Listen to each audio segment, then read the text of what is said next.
It's funny. Some of the most important designs in our lives are the ones we see so often, they basically become invisible. We use them every single day, never really thinking about them, but today, we're going to put one of them right under the microscope. Okay, so let me ask you something. What's the most important door you open every day? And I'm not talking about the door to your house or your car or your office. Nope. It's probably something you click on dozens of times a day without even noticing.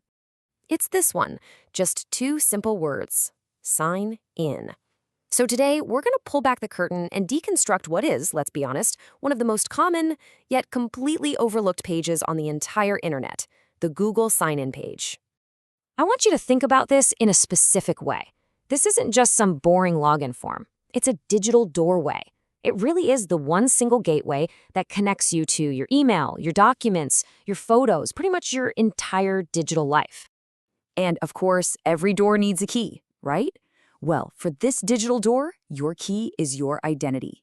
It's that unique thing that proves you are who you say you are, and it's what grants you access to everything waiting on the other side. Now, check this out because the wording here is so intentional. The system doesn't just ask for an email, it frames your whole online presence as a single, consolidated account. It's like a master key to this huge digital world. So what we're talking about here is a digital identifier. And it's way more than just a username. It's the unique little piece of information that actually represents you online. It doesn't just let you in the door. It defines your entire presence, from what you're allowed to see to your whole history. And what's cool is that this doorway gives you a choice of keys. You can use your email, or you can use your phone. And this isn't just about convenience. It kind of represents two different sides of our modern identity. Your email is like your established digital address, but your phone, that's your immediate personal link to the world. They're both valid keys on your digital key ring. Okay, so we've got our key. But a good door isn't just about letting you in, right? It's got to be about keeping other people out. So let's take a look at the locks and the peepholes, all the little features designed to keep you safe and aware. And this is just brilliant. This one simple question, not your computer, is an incredibly powerful lock. It's so subtle, but it shows the system is paying attention. It knows you might be at a library or a coffee shop, and it nudges you to be a little bit safer. If you click that link, it introduces you to guest mode. The best way to think about this is like a temporary key, one that just disappears after you use it. You sign in, do what you need to, and then when you close the window, poof, it's like you were never there. No history, no cookies, nothing left behind. All right, now look down at the bottom of the doorway. You see those two little links? Privacy and terms? Think of them as the peepholes on the door. Before you even stick the key in, they let you look through and see what the rules of the house are. They spell out what happens with your data and what they expect from you. Okay, but let's be real. What happens when things go wrong, when you lose your key? Because a truly great design, well, it plans for the fact that we're all human and we make mistakes. And this is where you see some real empathy baked into the design. Just two words: forgot email? It's a lifeline. It gets that we have those stressful moments where we forget our login, and it gives us a calm, direct way to fix it.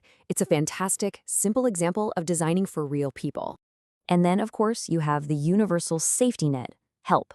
I like to think of this as the friendly building manager. Doesn't matter what your problem is, lost key, broken lock, you're just confused. This is the one place you can always go for support. So getting in isn't just about having the right key.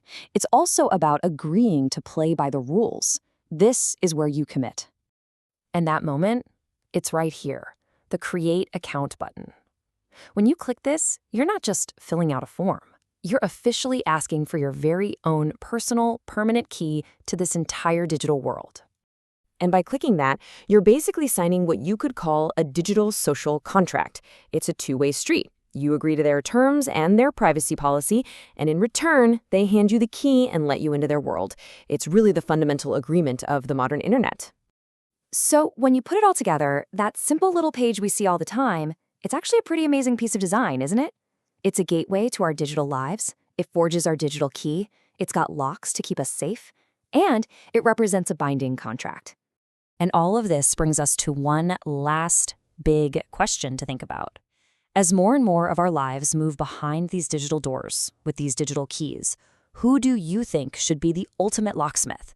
Who should have the power to create the keys, change the locks, and grant us access to our own lives?